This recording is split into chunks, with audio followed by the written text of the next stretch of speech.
Hi friends, అందరికీ చామదుంపలు తెలుసు కదా. వాటిని ఇంగ్లీష్లో టారో రూట్ అని పిలుస్తారు.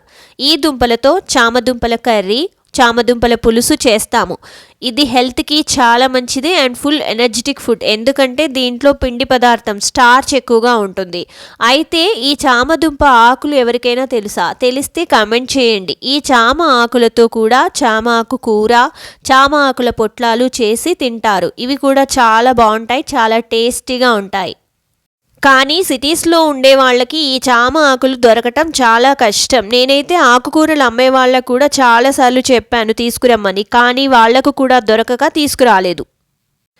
ఇక మా అమ్మాయికి అవి తినాలనిపిస్తే ఇలా చామదుంపల్ని తొట్టిలో వేస్తే ఒక 2 monthsకి చాలా కష్టంగా 3 ఆకులతో మొక్క వచ్చింది. ఈ 3 ఆకులతో నేను చామాకు పొట్లాలు చేస్తున్నాను. ఈ ఆకులు కూడా చాలా చిన్నగానే ఉన్నాయి, బట్ పర్లేదు. చిన్న తొట్టిలో పెద్దగా ఎక్స్పెక్ట్ చేయలేం కదా. ఫస్ట్ ఈ ఆకులను కడిగి పక్కన పెట్టుకోవాలి.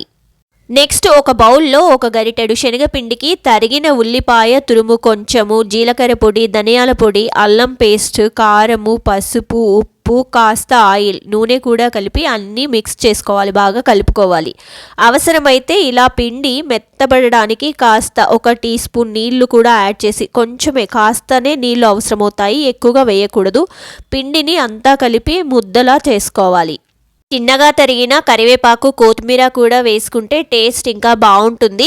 ఇలా పిండిని బాగా మిక్స్ చేసుకోవాలి. శనగపిండికి స్టికీనెస్ ఎక్కువగా ఉంటుంది కదా, సో చేతికి బాగా అంటుకుంటుంది. అప్పుడు కాస్త ఆయిల్ వేసుకొని బాగా కలిపి ముద్ద మరీ మెత్తగా కాకుండా చపాతీ ముద్దలాగా చేసుకోవాలి. ఇప్పుడు శనగపిండి ముద్ద రెడీ అయిపోయింది కదా.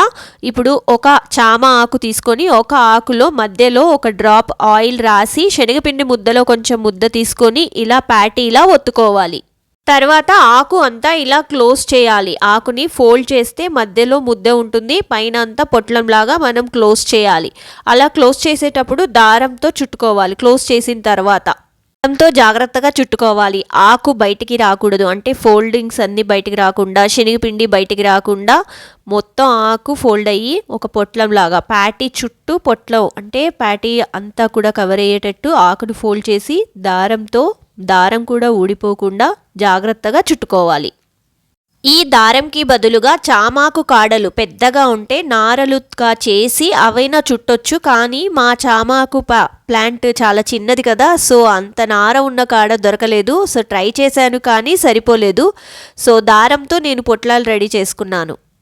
ఇప్పుడు పాన్ కానీ గిన్నె కానీ తీసుకొని దాంట్లో కాస్త ఆయిల్ వేసి స్టవ్ పై పెట్టి, స్టవ్ మీడియం ఫ్లేమ్లో పెట్టి ఈ పొట్లాలని ఆయిల్లో జాగ్రత్తగా ఒకదాని తర్వాత ఒకటి టచ్ అవ్వకుండా పెట్టి మూత పెట్టుకోవాలి. తర్వాత కాసేపు ఒక 2 minutes తర్వాత మూత తీసి రెండవ సైడ్ కూడా టర్న్ చేసుకోవాలి. సో ఇలా 2 సైడ్లు టర్న్ చేసుకొని ఈ పొట్లాలని కాల్చుకుంటే ఆయిల్లో చాలా టేస్టీగా వస్తాయి. సో ఆకు గోల్డెన్ బ్రౌన్ కలర్లోకి వచ్చిందంటే లోపల శనగపిండి కూడా ఉడికినట్లు. సో 2 సైడ్లు కాల్చుకున్న తర్వాత వేడివేడిగా ఈ చామాకు పొట్లాలు రెడీ అయిపోతాయి.